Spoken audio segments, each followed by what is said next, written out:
কখনো কি ভেবে দেখেছেন কিছু ভাষায় কিভাবে একটা মাত্র শব্দে পুরো একটা ভাবনা প্রকাশ করা যায়? এই ব্যাপারটা কিন্তু ভাষাকে শুধু সুন্দরই করে না, অনেক বেশি শক্তিশালীও করে তোলে।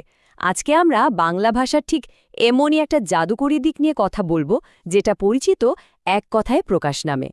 তো চলুন শুরুতেই একটা প্রশ্ন দিয়ে শুরু করা যাক। আচ্ছা, হনন করার ইচ্ছা, এই তীব্র অনুভূতিটাকে বাংলায় একটা মাত্র শব্দে কি বলা যেতে পারে? উত্তরটা এখনই দিতে হবে না, তবে ভাবতে থাকুন, আমরা এর সমাধানে ফিরব একটু পরেই। আমাদের আজকের আলোচনাটা কিভাবে এগোবে একবার দেখে নেওয়া যাক। আমরা প্রথমে জানব এক কথায় প্রকাশ আসলে কি, তারপর দেখব কিভাবে একটা শব্দে মানুষের চরিত্র, তার ইচ্ছা, এমনকি এমন সব ধারণাকেও প্রকাশ করা যায় যা বর্ণনা করা বেশ কঠিন। আর সবশেষে আমরা এই এক শব্দের আসল শক্তিটা বোঝার চেষ্টা করব। তাহলে চলুন প্রথম ভাবটা শুরু করা যাক। এক কথায় প্রকাশ জিনিসটা আসলে কি? খুব সহজ করে বললে এর মূল আইডিয়াটা হলো কম শব্দ ব্যবহার করে অনেক বেশি কিছু বলে ফেলার একটা দারুণ শিল্প। দেখুন, এক কথায় প্রকাশ হলো বাংলা ব্যাকরণের এমন একটা কনসেপ্ট যেখানে একটা লম্বা বর্ণনা বা বাক্যকে একটা মাত্র নিখুঁত শব্দ দিয়ে বদলে ফেলা হয়। এর উদ্দেশ্য কিন্তু শুধু বাক্য ছোট করা নয়, বরং ভাষাকে আরও সুন্দর, স্পষ্ট আর অর্থবহ করে তোলা। এবার একটা বেশ মজার দিকে যাওয়া যাক। কিভাবে মানুষের স্বভাব বা পরিচয়কে একটা মাত্র শব্দে ধরা যায়।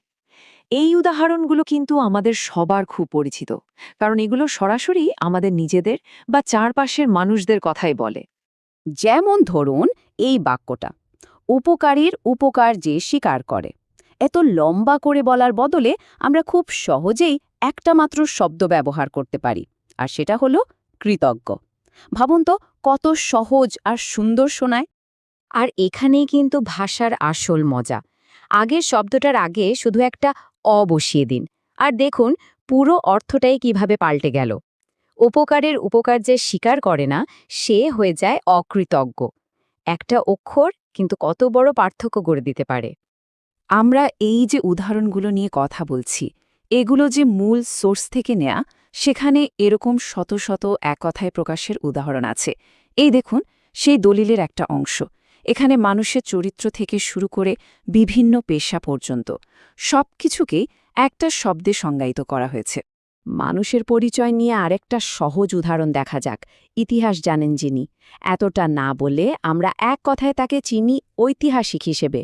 এভাবেই কিন্তু ভাষার মাধ্যমে জ্ঞান বা পেশার পরিচয় তৈরি হয়ে যায়।